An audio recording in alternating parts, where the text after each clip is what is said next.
When you think of massive American V8 engines, your mind probably jumps to the Cadillac 500 or maybe the Ford 460. Muscle car fans might even think of Mopar legends like the 440. But what if I told you there's a V8 so big, so powerful, and so overlooked that it doesn't even get a mention in most car histories?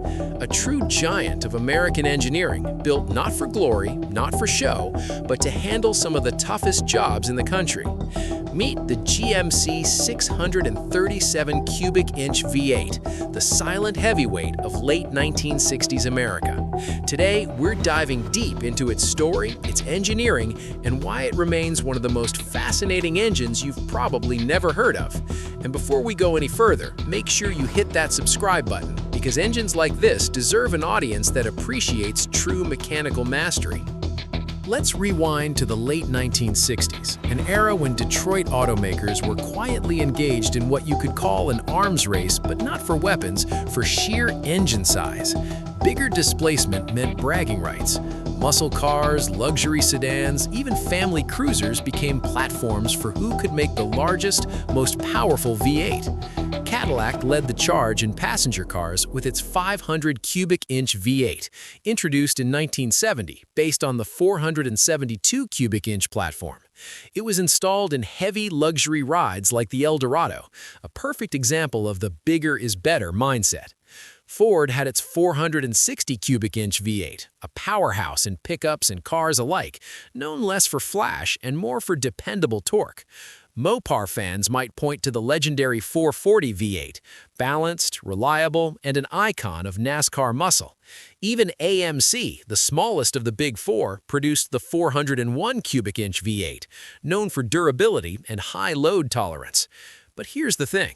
All of these engines were ultimately designed for the consumer market. They were about speed, feel, and image. And if we're honest, they were about making an impression as much as making power.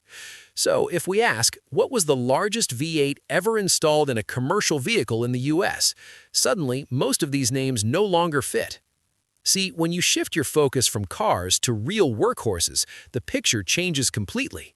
Muscle car legends and high-performance engines served personal enjoyment, not hauling fire trucks, buses, or tons of freight. Limited-run sports cars like the Dodge Viper with its 500-plus cubic inch V10 might impress on paper, but they don't belong in commercial service. The answer to the real question isn't flashy, it's functional. Between 1966 and 1972, GMC quietly produced a V8 so big it dwarfed most passenger car offerings, the 637 cubic inch V8. Installed in heavy-duty trucks, buses, and fire apparatus, it was a true workhorse, designed for continuous operation under extreme loads. It's an engine that demands respect, not for its horsepower numbers, but for its endurance and engineering philosophy. To understand why GMC went so big, we have to look at the company's approach. In the 1950s and 60s, GMC wasn't just Chevrolet with a different badge. Their medium and heavy-duty trucks existed in a near-separate engineering world. While Chevrolet focused on small and big-block 90-degree V8s, GMC experimented with large displacement V6 engines at a 60-degree angle. Why? Because they wanted maximum torque at low engine speeds, a perfect match for construction, fleet, and public service vehicles. This V6 line evolved from 305 and 351 cubic inches to 379, 401, 423, and 478 cubic inches. Each iteration added durability, thicker cast iron blocks, heavier crankshafts, reinforced components, all designed to last millions of miles under punishing conditions. The pinnacle of this design was the Twin 6, a 702 cubic inch V12, essentially two V6s joined together, producing enormous torque. But it was massive, heavy, and unwieldy, so GMC needed a more practical solution. This is where the genius of the GMC 637 cubic inch V8 comes in. Rather than reinventing the wheel, GMC leveraged the proven 478 cubic inch V6 block, added two cylinders, and retained the durable 60-degree architecture. The result? A V8 that was compact enough to fit truck frames and fire engines, yet capable of moving enormous loads without breaking a sweat. This wasn't about RPMs or flashy power, it was about torque and reliability. In gasoline form, the 637 cubic inch V8 produced about 275 horsepower at just 2,800 RPM and 600 pound-feet of torque at a leisurely 1,600 RPM. Over-square design, large bore, short stroke, everything was optimized to reduce wear and last tens of thousands of hours under continuous load. The spark plugs were cleverly tucked deep in the V-valley to stay cool, protecting them from heat-related failures, a critical design choice for vehicles like fire trucks that simply can't afford engine downtime. Engineering details and innovations. The 637 V8 was unconventional in more ways than one. Most American V8s used a 90-degree angle for natural balance, but GMC stuck with 60 degrees.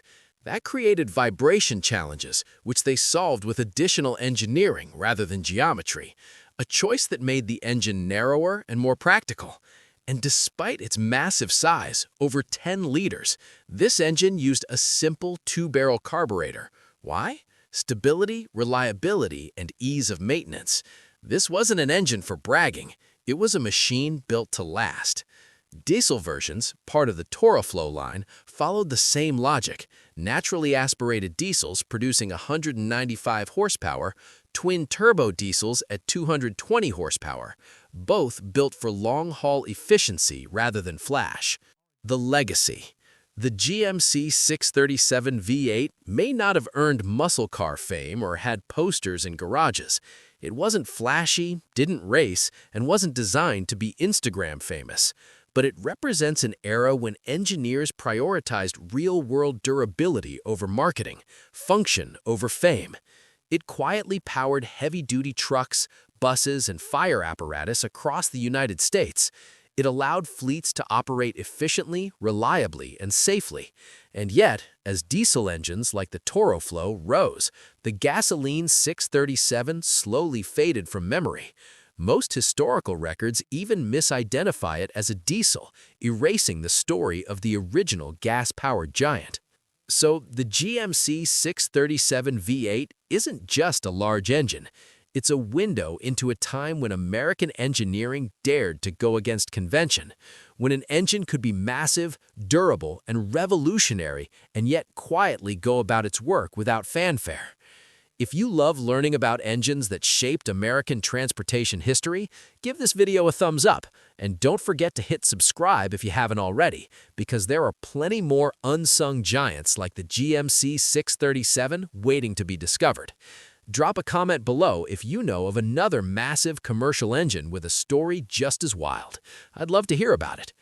Thanks for watching, and remember, sometimes the quietest giants leave the biggest mark.